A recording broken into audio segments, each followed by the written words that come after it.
അഭയാർത്ഥികളെ താമസിപ്പിച്ചിരിക്കുന്ന ഹോട്ടലുകൾക്ക് മുന്നിൽ നടക്കുന്ന പ്രതിഷേധങ്ങളുടെ വാർത്തകളും അഭയാർത്ഥികളുമായി ബന്ധപ്പെട്ട് സർക്കാർ നടത്തിയ പ്രസ്താവനകളും റിഫോം പാർട്ടിയുടെ സമ്മേളനവുമെല്ലാം വിരൽ ചൂണ്ടുന്നത് ഈ വേനൽക്കാലത്ത് ബ്രിട്ടനിലെ പ്രധാന രാഷ്ട്രീയ ചർച്ചാ വിഷയം കുടിയേറ്റം ആയിരിക്കും എന്നാണ്. ഓഗസ്റ്റിൽ നടന്ന ഒരു അഭിപ്രായ സർവേയിൽ പങ്കെടുത്തവരിൽ 48% പേർ അഭിപ്രായപ്പെട്ടത് ബ്രിട്ടൻ അഭിമുഖീകരിക്കുന്ന പ്രധാന പ്രശ്നം കുടിയേറ്റമാണ് എന്നായിരുന്നു. 2015 യൂറോപ്പ് കുടിയേറ്റ പ്രതിസന്ധി അഭിമുഖീകരിച്ച കാലത്തിന് ശേഷം കുടിയേറ്റത്തെക്കുറിച്ച് ഏറ്റവും അധികം ആശങ്ക രേഖപ്പെടുത്തിയത് ഈ വർഷമായിരുന്നു. എന്നാൽ ഇത്ര കടുത്ത ആശങ്ക ഉയരുമ്പോഴും കുടിയേറ്റങ്ങൾ കുറഞ്ഞു വരുന്നതായിട്ടാണ് ഔദ്യോഗിക കണക്കുകൾ വ്യക്തമാക്കുന്നത്. ഓഫീസ് ഫോർ നാഷണൽ സ്റ്റാറ്റിസ്റ്റിക്സിലെ കണക്കുകൾ പറയുന്നത് 2011 ശേഷം നെറ്റ് മൈഗ്രേഷൻ 2 ലക്ഷത്തിനും 3 ലക്ഷത്തിനും ഇടയിലായി ഒതുക്കാൻ കഴിഞ്ഞു എന്നാണ്. 2020 ഡിസംബർ 31 ശേഷം ബ്രിട്ടൻ കണ്ടത് നെറ്റ് മൈഗ്രേഷൻ കുതിച്ചുയരുന്നതായിരുന്നു.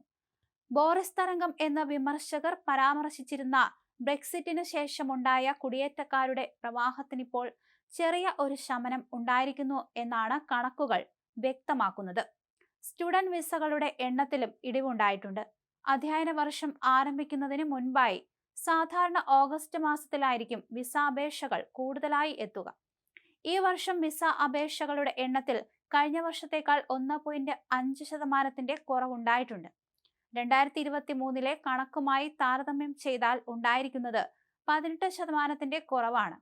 നേരത്തെ ലക്ഷക്കണക്കിന് ആളുകൾക്ക് കുടിയേറാൻ അവസരമൊരുക്കിയതിന് റീഫോം UK നേതാവ് മുൻ പ്രധാനമന്ത്രി ബോറിസ് ജോൺസനെ കുറ്റപ്പെടുത്തിയിരുന്നു. അവരിൽ പലരും ജോലി ചെയ്യുന്നില്ലെന്നും ബ്രിട്ടീഷ് നികുതിദായകരുടെ ചെലവിൽ ജീവിക്കുകയാണെന്നും അദ്ദേഹം കുറ്റപ്പെടുത്തിയിരുന്നു. അഭയാർത്ഥികളായി എത്തുന്നവർക്ക് അവരുടെ അപേക്ഷ സ്വീകരിക്കപ്പെടുന്നതുവരെ ബ്രിട്ടനിൽ ജോലി ചെയ്യാനുള്ള അനുവാദമില്ല. അതേസമയം ചെറുയാനങ്ങളിൽ ഇംഗ്ലീഷ് ചാനൽ കടന്നെത്തുന്ന അനധികൃത അഭയാർത്ഥികളുടെ വിഷയം മാധ്യമങ്ങൾ വലിയ തോതിൽ ചർച്ചയാക്കുമ്പോഴും UK-യിൽ 2025 മൊത്തം കുടിയേറ്റക്കാരിൽ കേവലം 5% താഴെ മാത്രം ആളുകളാണ് അപ്രകാരം എത്തുന്നതെന്ന് കണക്കുകൾ കാണിക്കുന്നുണ്ട്.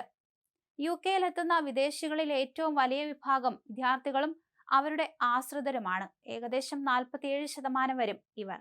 രണ്ടാമതുള്ളത് 20% വരുന്ന വർക്കിംഗ് വിസയിൽ എത്തിയവരാണ്.